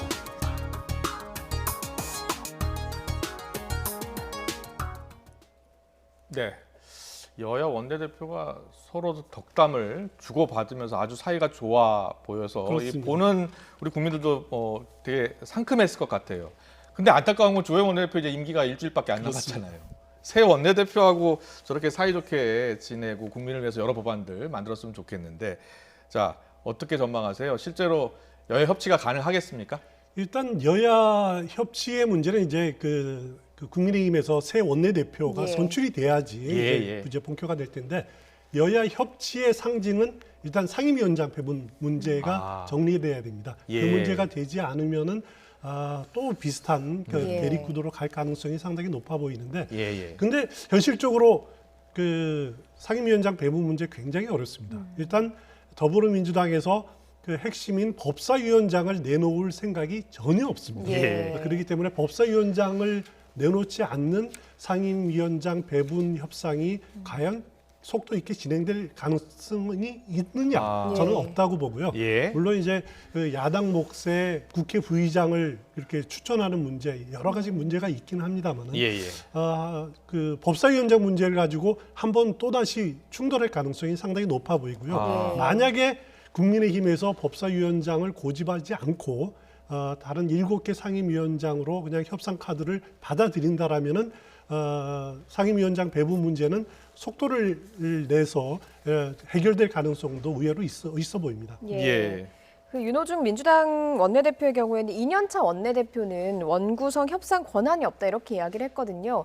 이런 걸 좀 들어서 안 할 가능성도 커 보이는데 재협상 여지가 있겠습니까? 어떻습니까? 일단 2년차의 그 권한이 없다라는 것은 정확한 말은 아니고요. 일단 상임위원장이 임기가 2년이기 때문에 그렇습니다. 그런데 상임위원장이 본인이 그만두겠다라고 하면은 본회의의 동의를 얻어서 새로운 상임위원장을 선출하면 되는 거거든요. 물론 7개를 만약에 내준다라고 하면은 민주당에서 힘들겠죠. 그 대상자들을 다 설득을 해야 되는 그런 어려운 과제가 있지만은, 그럼에도 불구하고 협치를 위해서는 꼭 필요하다라고 판단을 했을 경우에는 그걸 풀어나가는 것은 또 원내대표의 몫이고 그게 바로 정치 아니겠습니까? 그렇기 때문에 지금 단계에서는 아직 그 국민의힘의 원내대표가 선출되기 전이기 때문에 일단 사전포석을 이렇게 강하게 까는 단계다 이렇게 생각이 됩니다. 알겠습니다. 국민의힘 전당대회 앞두고 당대표 후보로 나경원 전 의원이 거론되고 있다고 합니다. 당내에서. 당권 도전에 나설 것으로 보입니까? 어떻게 보세요? 일단 나경원 전 원내대표가 아직 결심은 못한 것 같습니다. 그렇지만은 분위기가 조성되면은 나올 수도 있다라고 하는 분위기를 계속 띄우고 있는데, 저는 충분히 가능성이 있다라고 보는데, 왜냐하면은 지금 가장 유력하게 거론되는 당대표 후보로 거론되는 인물이 주호영 원내대표 아닙니까? 주호영 원내대표 하면은 그 TK 출신이죠. 다시 영남당으로 가는 것 아니냐라고 하는 그런 이제 부정적인 시각, 우려들이 당내에 틀림없이 있습니다. 그래서 대안으로, 그렇다고 초선 김웅 의원 같은 이런 초선 의원들이 힘을 받느냐, 힘이 붙이는 것은 분명해 보이고요. 그래서 그 영남당이라는 그 부정적인 이미지를 싣기 위해서는 나경원 전 의원이 어떤가라고 하는 의견이 충분히 있을 수가 있습니다. 나경원 전 의원에 대해서 이제 평가를 해보면은 당 대표 선출이 당심 70%, 또 민심 여론조사 30%입니다. 예. 그렇기 때문에 여론조사에서는 국민 여론에서는 상당히 우위를 차지하는 것은 예. 사실이고요. 과연 당심을 얻으려고 하면은 또 나경원 전 대표 당심도 상당히 얻은 것은 또 튼튼한 것은 사실이고 예. 그렇기 때문에 한번 해볼 만하다 이렇게 판단을 내릴 수는 있는데 몇 번의 선거에서 떨어졌다는 부담감 예. 그리고 강성 대여 투쟁을 그렇게 주도하다가 당이 쪼그라드는 그런 책임이 있다라고 하는 그 책임론 거기서 스스로 이렇게 떳떳할 수 있는지 또 초선 의원들의 그 지지를 얻는다, 지원을 얻는다라고 하면은 충분히 도전할 가능성이 있다 이렇게 예. 생각이 됩니다. 나경원 전 원내대표가 어떤 결심을 할지 지켜봐야 될 것 같고요. 그런가 하면 박근혜 전 대통령이랑 그 박근혜 이명박 대통령 그 사면 문제가 지금 다시 도마 위에 올랐습니다. 뭐 서병수 의원은 탄핵에 뭐 불복한다고 이렇게까지 이야기를 하면서 국민의힘 내에서 여러 가지 이야기들이 나오고 있거든요. 그렇습니다. 이 시점에 왜 이런 사면 이야기가 나온 걸로 보십니까? 일단 서병수 의원이 띄운 탄핵 그 부정과 그리고 그 일부 인사들이 하는 이제 사면론은 이제 분리를 시킬 필요가 예. 있다라는 생각이 듭니다. 예. 사면 부정을 말한 서병수 의원은 저는 이제 워낙 친박계 중진이고 그래서 예. 개인적인 생각이고 이것은 아니면 당내에서도 공감을 충분히 얻지 못하는 의견이다라는 생각이 드는데 예. 사면론은 앞으로도 계속 나올 수밖에 없는 주제가 아닌가 국민의힘 내부에서 예. 그런 주제가 아닌가라는 생각이 들고요. 이거는 물론 대권 유력 주자든지 아니면 정치인들이 자기의 정치적 이해관계에 따라서 이렇게 주장을 할 수도 있지만은 네. 국민의힘으로서는 두 전직 대통령에 대한 이런 동정론 이런 것들도 있고 예. 그래서 이 문제는 앞으로 계속 나올 수밖에 없습니다. 하지만은 그렇군요. 예. 현실적으로 문재인 대통령이 수용 가능한가라고 하는 부분에 대해서는 저는 지금 단계는 아니다 예. 이런 생각이 들 수밖에 없습니다. 실제로 국민의힘 내에서도요. 지금 이 시점이 이 사면 요구하는 시점으로 맞느냐라는 데에서는 시각차가 있습니다. 국민의힘 내부 의견 듣고 오겠습니다. 개의 그런 유무 이런 부분들을 떠나서 네. 또 통합적인 차원 이런 여러 가지를 고려해가지고 문재인 대통령이 좀 결단을 했으면 좋겠다 하는 게 저의 평소 생각이에요. 저희 당에서 이걸 먼저 꺼냈을 경우에 선거에 이겼더니만 가장 먼저 하는 게 그거냐라는 비판을 받을 수 있어서 저 같으면 안 했을 겁니다. 임기 말이 되면 문재인 대통령께서도 국민통합에 대한 메시지를 내실 때가 올 거고 그때 대통령께서 먼저 꺼내게 놔뒀어야지 그거를 왜 야당이 먼저 꺼내냐. 저는 전술적 실패다 이렇게 봅니다. 예. 어떻게 보십니까? 이 대선 국민에서 사면 문제 계속 변수로 작용할 것으로 보시고 계시잖아요. 그렇습니다. 언제쯤 본격적인 논의가 될 것 같습니까? 일단 문재인 대통령이 사면에 대해서 어제 이제 양 시장을 만났을 예. 때도 국민 공감대라는 전제를 이야기를 했는데 왜 국민 공감대가 필요하냐면은 일단 문재인 대통령 입장에서 한번 생각을 해보면요. 지금 문재인 대통령의 국정 지지도가 한 34% 정도 나오지 네. 않습니까? 그런데 지난 대선 과정에서 77%의 투표율에서 41%를 득표를 했습니다. 그것을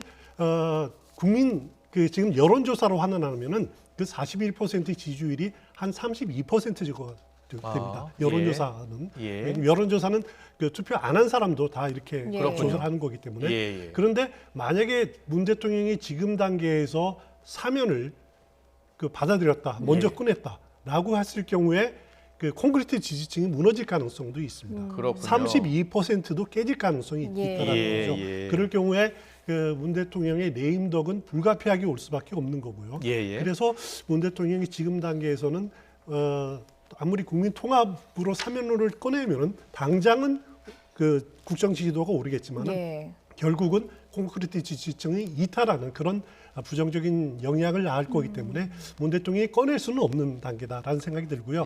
결국 그럼 이 문제가 언제 풀리겠느냐? 그 모델은 전두환, 노태우 두 전직 대통령의 사면을 모델을 한번 돌이켜볼 필요가 있는 것 같은데 그때 1997년 대통령 선거에서 김대중 당시 후보가 당선이 되죠. 그래서 그 다음 날 청와대로 가서 김영삼 당시 대통령과 이렇게 회동을 합니다.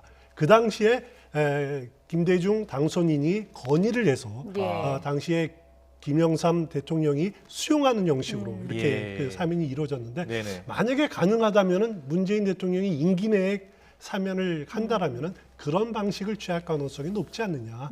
굉장히 그런 생각합니다. 예. 민주당의 경우에는 올해 초 이낙연 당시 대표가 사면론을 꺼냈다가 거센 반발에 직면했습니다. 이번에 나온 사면론에 대해서는 어떤 반응일지 듣고 오겠습니다. 그 권력을 과거에 가졌던 분이라고 해서 아무런 절차나 과정 없이 또 본인들의 반성 없이 사면을 하는 것은 국민 정서에 맞지도 않고요. 죄가 있으나 국민적 합의를 통해서 용서를 구하고 국민적 화합을 위해서 합시다라고 제안하는 것이 아니라 그렇죠. 죄도 없는데 잡아가 두다니 이렇게 얘기를 하시면 그렇죠. 무슨 논의가 되겠습니까? 예. 답답합니다. 여당 내에서는 이 본인들의 반성이 먼저다라는 점을 그렇습니다. 재차 강조하고 있는 것 그렇습니다. 같습니다. 그렇습니다. 그 부분에 대해서 이제 그 아주 부대치는 부분들이죠.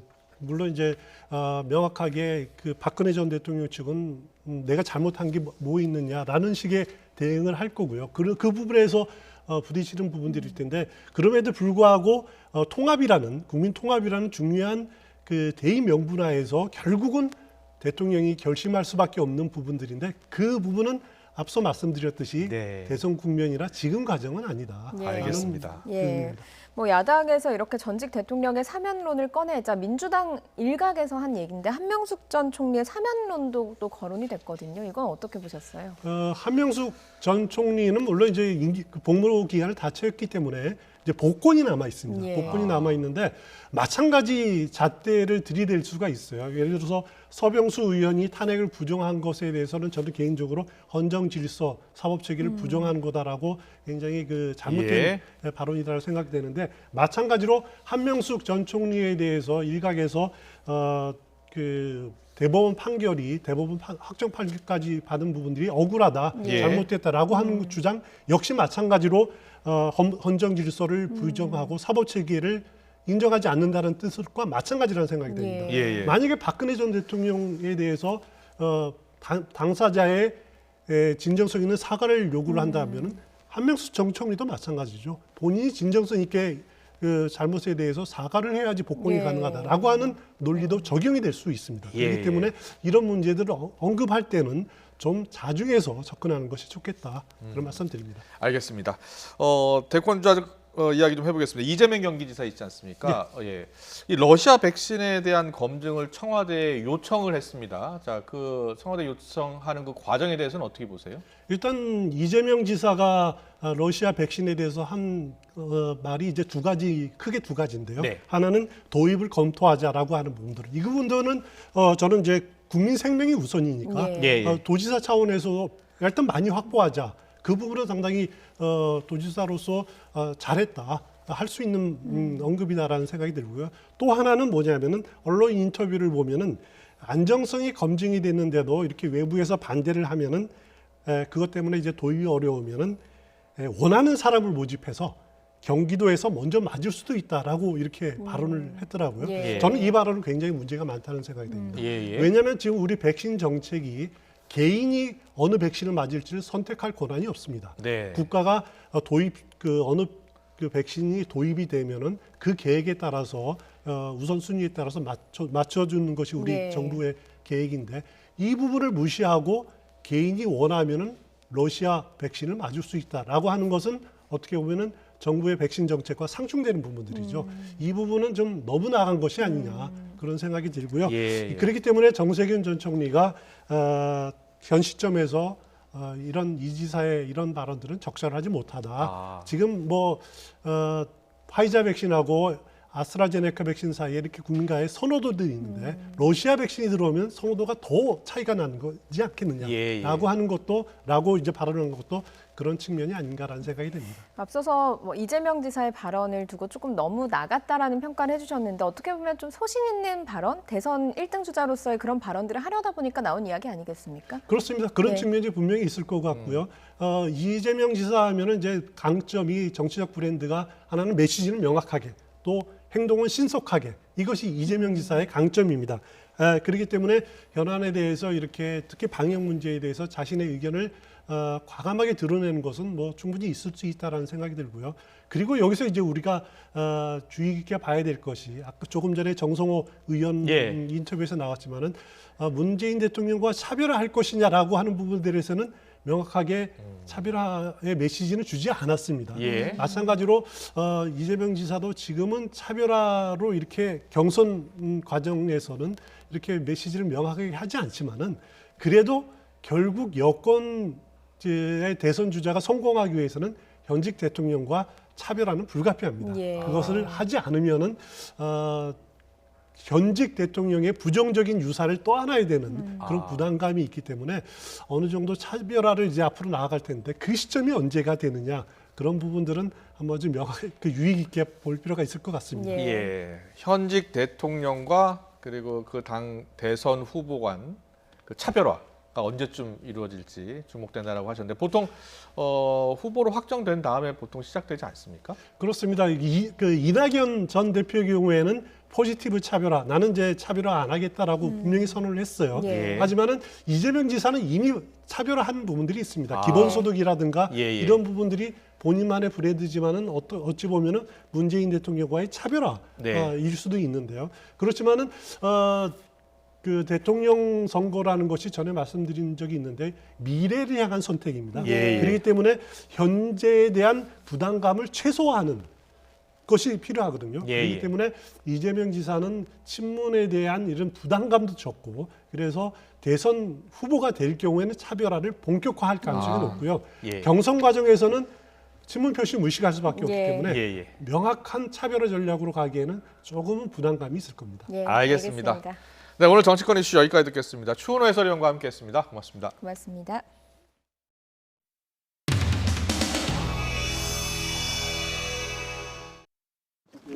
보여주셔서 감사합니다.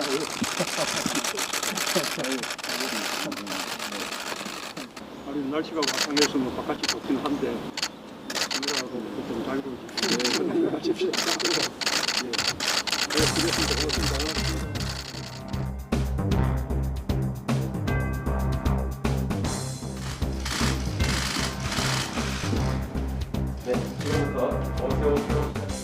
두 분 전직 대통령의 사면 문제에 대한 언급입니다.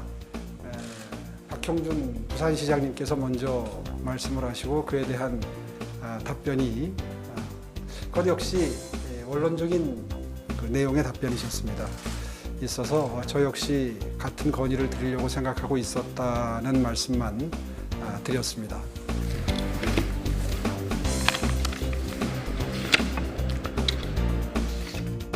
저를 포함해서 많은 국민들은 박근혜 전 대통령에 대한 탄핵이 잘못되었다고 믿고 있습니다.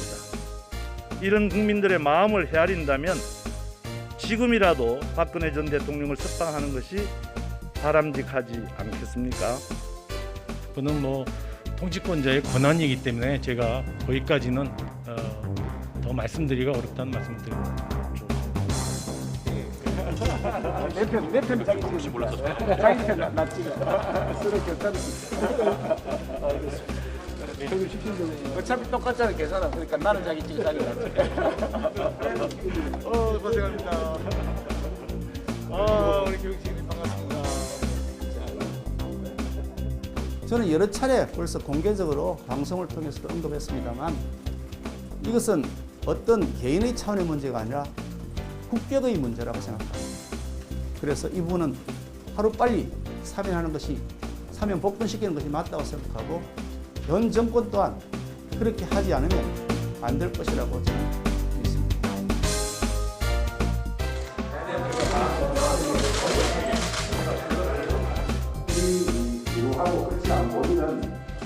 박근혜 대통령에 대한 사면의 이야기가 나왔습니다. 우리 당이 탄핵이라는 준엄한 심판을 받고 로텐덕을 우리 당 의원 전원이 무릎을 꿇어가며 국민들께 사죄를 구한 것이 불과 4년 전입니다. 이러니 젊은 세대가 우리 당을 두고 학습 능력이 떨어지는 것이 아니냐는 말까지 하는 것이 아니겠습니까? 당은 과거가 아닌 미래로 향해야 합니다. 나올 거고는 아침에 봤는데 못 박근혜 전 대통령 사면 요구에 대해서 당 일각에서 비판이 나오고 있는데 혹시 정리된 당 입장 같은 게 있으신지? 사면 요구에 대한 비판은 제가 크게 잘 들어보지는 못했습니다.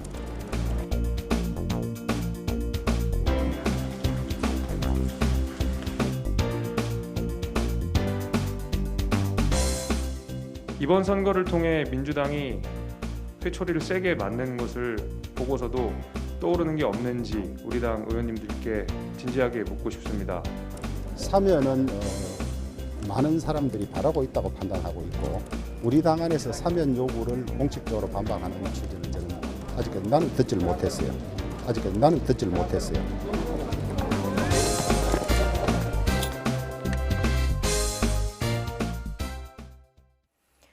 코로나19 백신을 맞은 뒤 중증 이상 반응으로 입원 치료를 받는 경우가 잇따르고 있습니다. 피해 보상과 치료비 지원을 신속하게 받을 수 있도록 제도를 개선해야 한다는 지적이 나오고 있습니다. 김경수 기자입니다. 2주 전 아스트라제네카 백신을 맞은 69살 신모 씨. 접종 다음 날 고열로 응급실에 실려온 뒤 급성 폐렴과 신부전증으로 치료를 받고 있지만 의식을 되찾지 못하고 있습니다. 요양원에 있던 신 씨는 당뇨와 고혈압이 있었고 과거 뇌경색을 앓아 거동은 불편했지만 건강한 편이었던 것으로 알려졌습니다. 삼겹살까지 드실 정도였으니까 뭐 컨디션이 나쁘거나 그러진 않았었거든요. 그 접종하실 때도 열을 다 체크를 했었는데 열도 없으셨고요. 요양원에서 좀 건강하신 편이었죠. 중환자실에서 치료받고 있는데 회복되더라도 후유증으로 평생 누워 지낼 수 있다는 게 의료진 소견입니다. 배우자나 자식이 없어 조카가 보호자 역할을 하고 있는데 당장 하루에 40에서 50만 원인 치료비가 걱정입니다. 해준다면 우선적으로 돈을 어서 빌려서라도 이걸 치료비를 낼 수가 있는데 해준다는 답변이 없으니까는 과연 치료를 계속 해야 될지 아니면 중간에 중단해야 될지 이게 상당히 고민이 많이 됩니다. 보건소에도 상황을 알렸지만 기약 없이 기다릴 수밖에 없었습니다. 백신이라는 어떤 인과관계가 성립되기 전까지는 특별한 어떤 대책을 말씀드릴 수 있는 부분이 전혀 없다고 그렇게만 답변하십니다. 수없이 제가 매일 전화를 해도 똑같은 답변입니다. 신 씨처럼 백신 접종 뒤 입원 치료를 받을 정도로 중증 이상 반응이 나타나는 경우는 드물지만 계속 발생하고 있습니다. 문제는 백신 접종과의 인과성 조사 기간과 피해 보상 심사 기간이 너무 길다는 겁니다. 현재 예방접종 피해조사반이 매주 금요일마다 회의를 열어 인과성을 판단하고 이를 바탕으로 예방접종 피해보상 전문위원회가 최장 120일 안에 보상 여부를 결정하게 되는데 적자는 병원 치료비를 부담해야 하는 피해자 입장에선 하루가 아쉽습니다. 정부 시책이다 보니까 따라야 되는 게 당연한 건데 그거로 인한 어떠한 불상사가 생겼을 때 어떤 정부의 대책이 너무 늦다 보니까 그게 제일 답답합니다. 백신 접종 뒤 사지 마비 증상이 나타난 40대 간호조무사에게 인과관계 규명 전이라도 치료비 지원을 검토하라는 대통령 지시가 있었지만 전문가들은 피해 조사와 보상 심사 체계 자체를 개편할 필요가 있다고 조언합니다. 지금처럼 대규모 백신 접종이 빠르게 이루어지는 시기에는 적합한 체계는 아니라고 생각을 해요. 그러니까 어느 정도 가능성이 있어 보이면은 신속하게 평가를 해서 그냥 그 정상 절차는 절차대로 밟으면서도 지원은 현실적으로 먼저 할 수 있게 하는 방안이 가장 현실적일 것 같고요.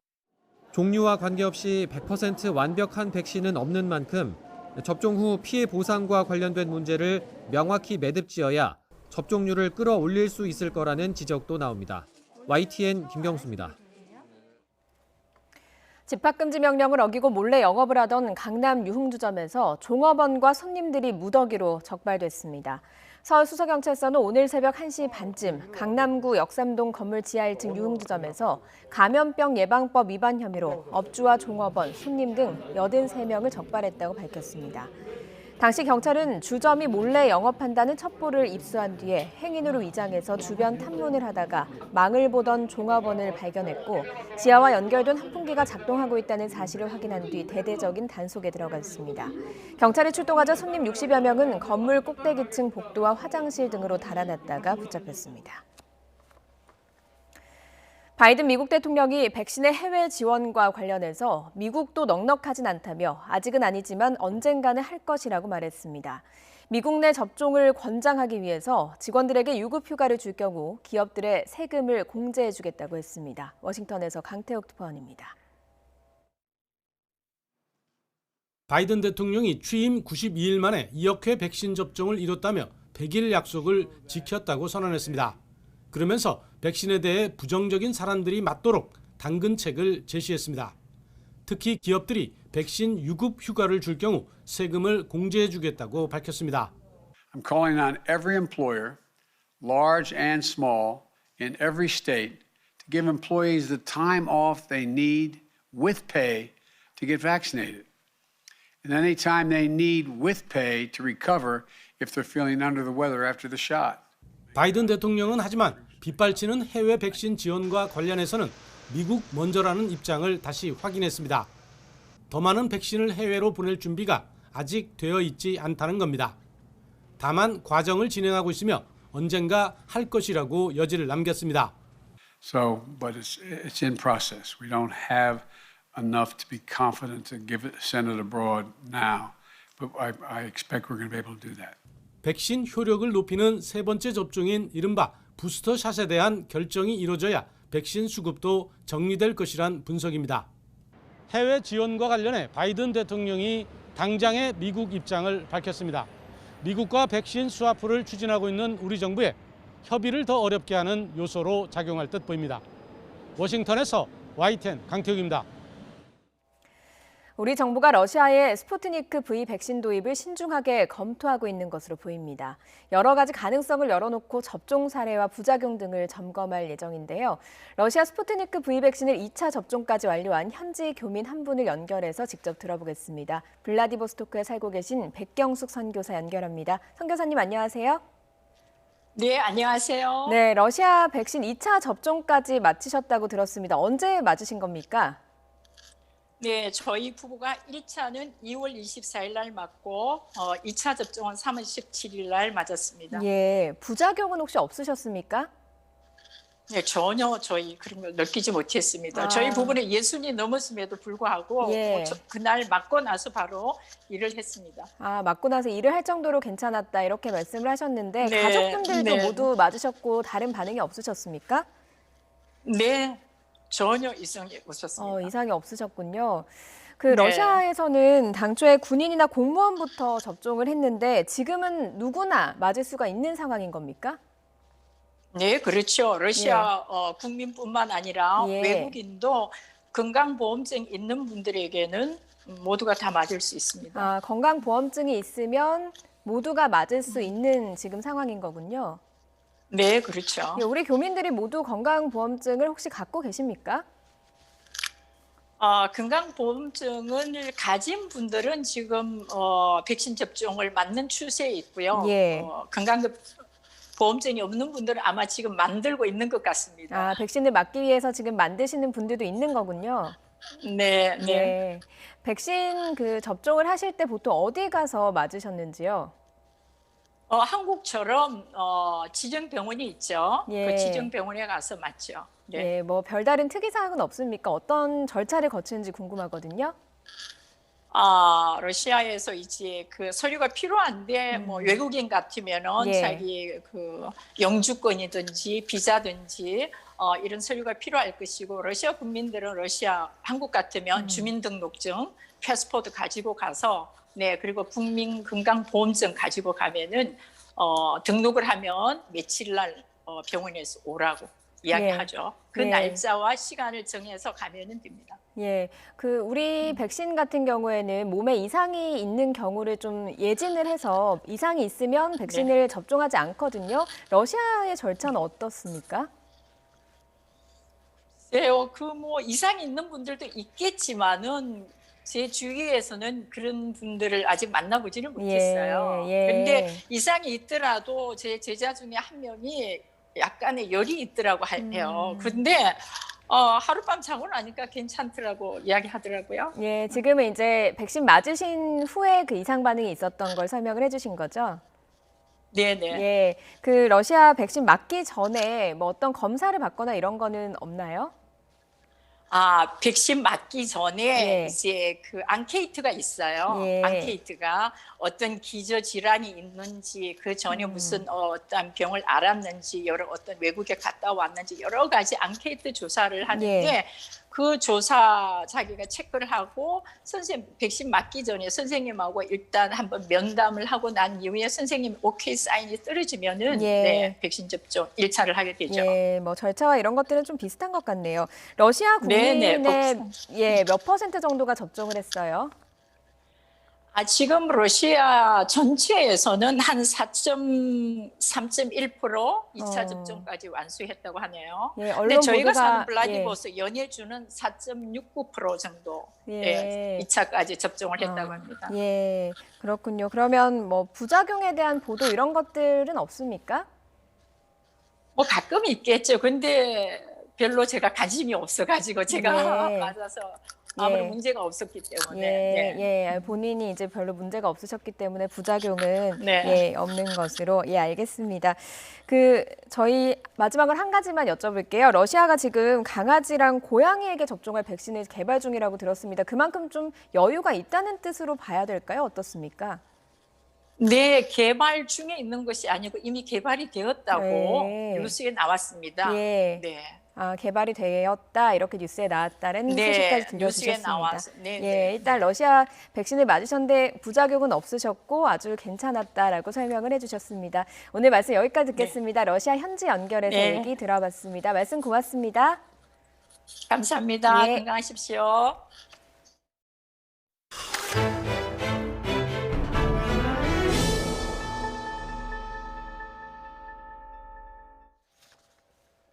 피터 레스쿠이의 주한 벨기에 대사가 지난 9일 있었던 부인의 옷가게 직원 폭행 사건에 대해서 사과했습니다.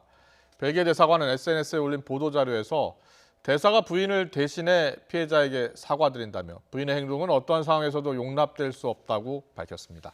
또 부인은 가능한 빨리 경찰 조사를 받을 것이라면서 다만 지난주부터 뇌졸중으로 입원 치료를 받고 있어서 현재는 조사에 임할 수 없다고 설명했습니다. 프로축구 기성용 선수 부자가 광주 민간공원 특례사업 부지 안팎의 땅을 투기 목적으로 사들였다는 의혹이 제기됐습니다. 경찰은 기 씨 부자를 농지법 위반 등의 혐의로 불구속 입건해서 수사하고 있습니다. 나현호 기자의 보도입니다. 광주광역시 도심 속에 들어선 부지입니다. 중장비들이 세워져 있고 바닥은 주차하기 수월하도록 다져져 있습니다. 불과 몇 년 전까지 밭이었던 땅입니다. 지금은 불법 형질 변경이 이루어져 차고지로 사용되고 있습니다. 이 일대 땅 주인은 다름 아닌 축구선수 기성용과 아버지인 기영옥 전 광주FC 단장인 것으로 확인됐습니다. 불법 형질 변경이 확인된 땅은 원상 복구 명령이 내려졌습니다. 원상 복구를 지금 하고 있어요. 차근차근 최대 4대 뺐거든요. 다 빼고 지금 이사 가고 있는 중이에요. 기성용 선수 부자가 사들인 땅은 이뿐만이 아닙니다. 차고지로 쓰고 있는 땅을 포함해 10여 곳을 50억 원 넘게 주고 사들인 것으로 파악됐습니다. 대부분 논과 밭인데 이 땅을 사들일 당시에는 기 선수가 잉글랜드 프리미어리그에서 뛰고 있었습니다. 밭이나 논이면은 그 취지에 맞게 논농사를 하거나 밭농사를 해야 되는데 본인들이 영농 계획서를 제출했을 당시에 그럴 여건이 됐는지 아니면 실제로 그럴 의사가 있었는지. 기성용 선수 부자가 사들인 땅 일부는 민간공원 특례사업 부지에도 포함됐습니다. 보상금을 받고 팔아치웠는데 사들인 가격보다 2배 넘게 받았던 것으로 알려졌습니다. 이에 대해 아버지인 기 전 단장은 축구센터 건립을 위해 땅을 사들였고 아들 기성용 선수는 모르는 일이라고 주장하고 있습니다. 경찰은 기 씨 부자를 농지법 위반과 불법 형질 변경 혐의로 불구속 입건해 조만간 불러 조사할 계획입니다. YTN 나인호입니다. 재건축 규제 완화 기대감으로 서울 아파트 가격이 지난주에 이어서 이번 주에도 상승폭이 확대됐습니다. 김현우 기자의 보도입니다. 대규모 재건축을 추진 중인 서울 서초구 일대입니다. 다음 달 착공을 앞둔 일부 지역은 초과 이익 환수제 부담이나 세금 회피용 급매물이 나오고 있습니다. 매수자 우위 상황이지만 실거래가는 오르고 호가 역시 1억 원 남짓 상승했습니다. 재건축 규제 완화 기대감이 반영된 탓으로 풀이됩니다. 최근 들어서 재건축에 대한 기대감이 상당히 올라가다 보니까 매수세가 많이 늘었고요. 이제 팔려는 분들 같은 경우에도 금액을 올리거나 이제 좀 팔지 않겠다라고 바뀌시는 케이스가 많은데 서울 아파트 가격은 상승폭이 확대됐습니다. 2달 반 만에 오름폭이 커졌던 지난주보다 0.01%포인트 상승했습니다. 특히 재건축 등 정비사업 규제 완화 기대감이 여전한 강남 3구와 노원구가 상승 분위기를 이끌었습니다. 경기와 인천 등 수도권 역시 정비사업과 교통환경 개선 기대감이 맞물리면서 상승폭을 키웠습니다. 서울시가 규제 완화에 앞서 투기 세력 유입 등 불안 요인을 차단하기 위해 여의도와 목동 등 4개 지역을 토지거래 허가 구역으로 추가 지정했지만 가격 안정 효과는 크지 않을 전망입니다. 재개발이나 재건축 단지에서 민간주도 개발이 탄력을 받을 수 있겠지만 단기적으로 과도한 기대감으로 시장이 불안해질 수가 있기 때문에 이에 대한 대비책도 필요한 것 같습니다. 전문가들은 특히 시장 안정과 공급 확대라는 두 마리 토끼를 잡기 위해서는 정부와 지자체가 각자 제 목소리를 높이기보다는 본격적인 협의에 나서야 한다고 지적합니다. YTN 김현우입니다. 여당인 민주당이 국회 상임위원회에서 부동산 보유세 완화 방안을 논의하자는 국민의힘의 제안을 일단 거부했습니다. 사실 재보궐선거 참패 이후 부동산 정책의 방향을 두고서 불거진 여당 내부의 혼란이 어느 정도 영향을 미친 것으로 보입니다. 이경국 기자입니다. 4.7 재보궐선거 이후 처음 열린 국회 기획재정위원회 조세 소위원회. 국민의힘은 성난 부동산 민심이 확인된 만큼 세제 완화 내용이 담긴 종부세법 개정안도 다른 법안과 함께 논의하자고 깜짝 제안했습니다. 하지만 민주당은 당정이 조율 중이라며 당장 논의하는 건 어렵다고 답했고 결국 회의는 파행됐습니다. 민주당이 제안을 거부한 배경에는 부동산 정책을 둘러싼 당 내부의 혼란이 영향을 미쳤다는 분석이 나옵니다. 재보선 참패 이후 민주당에서는 부동산 세제 완화 주장이 고개를 들고 있지만 국민 세액 부담을 덜기 위해 종부세법 개정안과 재산세법 개정안을 대표 발의합니다. 적용 대상을 공시지가 9억 원에서 12억 원으로 상향하여 집값 안정이라는 대원칙을 우선해야 한다는 주장도 팽팽히 맞서고 있기 때문입니다. 당권주자인 우원식 의원은 선거 패배 원인은 집값 급등이지 세금 폭탄이 아니라고 강조했고 어째서 부자 감세 얘기부터 나오느냐는 비판은 물론 변화는 필요하지만 방향성을 잃어서는 안 된다는 개별 의원들의 지적도 이어졌습니다. 오래된 종부세 부과 기준을 조정하는 건 정치의 역할이라는 재반박까지 이어지며 논의는 격화하고 있습니다. 당내 이견이 걷잡을 수 없이 터져나오자 당 지도부는 부랴부랴 입단속에 나섰습니다. 이 부동산 특위에 이 의견을 제출해 주시고 그 안에서 논의가 이루어질 수 있도록 협조해 주시면 고맙겠습니다. 세제 완화를 둘러싼 민주당 내부의 논쟁은 성난 부동산 민심을 어떻게 달랠 것이냐는 고심과 맞닿아 있습니다. 어떤 방향으로 가든 부동산 시장 안정화 기조가 흔들린다면 또 다른 역풍을 맞을 수 있다는 위기감도 읽힙니다. YTN 이경국입니다. 바이든 대통령 취임 이후 처음으로 미국과 중국의 정상들이 화상으로 만날 예정입니다. 미국 주최로 40개국 정상들이 참가하는 기후변화 정상회의에서 바이든 대통령, 시진핑 주석은 각각 연설에 나서게 됩니다. 베이징에서 강성욱 특파원이 보도합니다. 지구의 날을 맞아 열리는 이번 화상 정상회의에는 전 세계 40개국 정상이 참가합니다. 바이든 미국 대통령이 주최한 이번 회의의 주제는 기후변화에 대한 공동 대응입니다. The message he's sending to the country and frankly to the world is that he feels that the climate crisis we're facing around the world and certainly in this country as the world's largest emitters is so significant. 다음 달 방미를 앞둔 문재인 대통령도 이번에 바이든 대통령과 화상으로 먼저 대면하게 됐습니다. 미국과의 대립 속에 중국도 참석을 결정함으로써 미중 정상의 첫 화상 대면도 주목받고 있습니다. 남중국해와 신장 인권 문제 등으로 험악한 관계가 됐지만 기후변화에서는 협력 모색에 나선 겁니다. 应对气候变化挑战，推动巴黎协定全面有效实施，以及共同促进全球气候环境治理，提供有益的交流和合作平台。 주요국 정상들은 이번 회의에서 기후변화를 막기 위한 탄소 중립의 시간표를 점검할 예정입니다.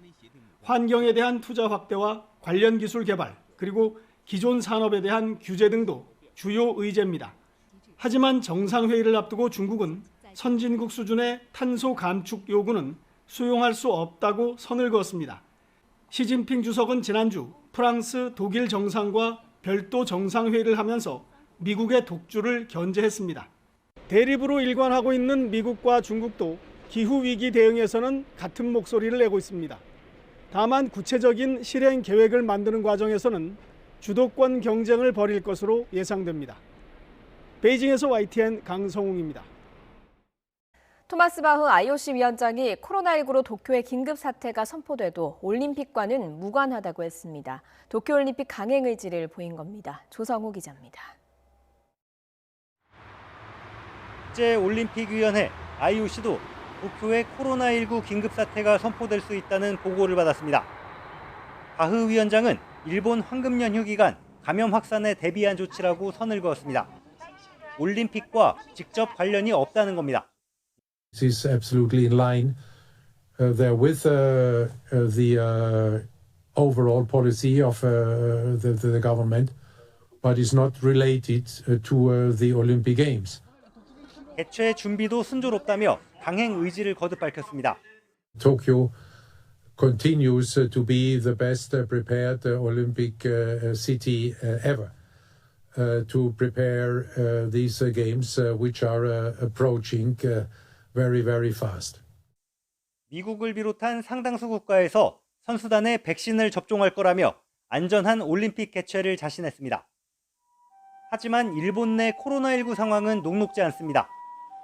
석 달 만에 다시 하루 확진자가 5,000명을 넘어설 정도로 확산세가 가파릅니다. 그러면서 이번 달 예정됐던 국내 관중 입장 규모 결정도 미뤄졌습니다. そこは慎重に観客上限についての最終判断は5月、6月、場合によってはその6月ということもあり得るだろうと。 준비 상황을 점검할 종목별 테스트 이벤트도 차질을 빚고 있습니다. 일정이 밀리며 겹치는 상황까지 발생하자 국제수영연맹은 도쿄에서 예정됐던 테스트 이벤트를 겸한 아티스틱 스위밍 예선을 다른 나라에서 열기로 했습니다. 최근 조사에서 일본인 10명 가운데 7명이 올림픽을 취소하거나 다시 미뤄야 한다고 응답할 만큼 현지 여론도 차갑습니다. 바흐 위원장은 다음 달 중순 히로시마 성화봉송 시기에 맞춰 일본을 찾을 예정입니다. IOC와 도쿄 조직위원회에 자신감 넘치는 전망에도 올림픽은 여전히 안개 속입니다. YTN 조성호입니다. 올 시즌 프로축구 K리그는 판정 논란으로 골머리를 앓고 있습니다. 김재영 기자가 보도합니다. 대구와 수원이 0대0으로 맞선 후반 19분. 대구의 슈팅을 수원 미드필더 최성근이 몸을 날려 막아내자 휘슬이 울립니다. 심판은 페널티킥을 선언했습니다. 수원 최성근이 손으로 슈팅을 막았다고 봤습니다. 느린 화면을 보면 슈팅은 무릎을 맞고 튀어올라 상반신 어딘가에 또 맞은 것으로 보입니다. 심판은 팔에 맞았다고 봤고 최성근은 팔이 아닌 얼굴에 맞았다고 주장했습니다. 문제는 비디오 판독을 거치며 더 커졌습니다. 최성근의 동작에 고의성이 있었다고 판단해 레드카드, 즉 퇴장 조치가 내려진 겁니다. 10분 가까이 경기를 지연시키며 비디오 판독실과 의견을 교환한 뒤 나온 결론입니다. 최성근과 수원 벤치는 억울함을 호소하며 강하게 항의했지만 심판은 단호했습니다.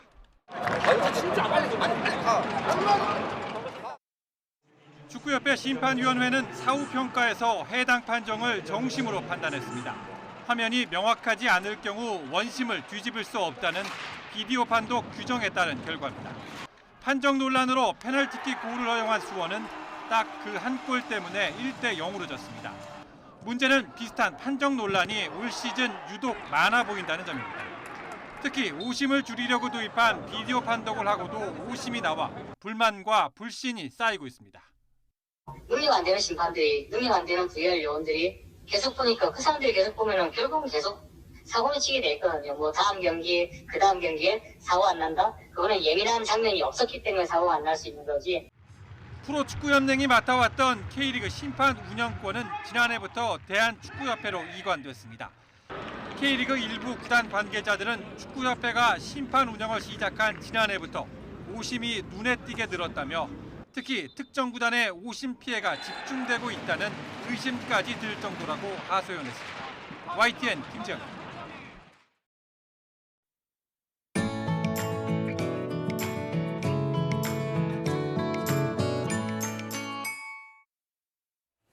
농정당국이 새로 개발한 농업 관련 신기술의 경제적 효과가 매우 높은 것으로 나타났습니다. 김학무 기자입니다. 노랑 느타리와 산타리, 백선 등 느타리 버섯을 주로 재배하는 농장입니다. 이들 버섯은 모두 농촌진흥청과 경기도 농업기술원이 개발한 국산 신품종으로 품질이 좋아 소비자 선호도가 높습니다. 지역 직판장과 학교 급식에 주로 납품하고 최근에는 인터넷 판매에 주력하고 있는데 앞으로 수출까지 계획하고 있습니다.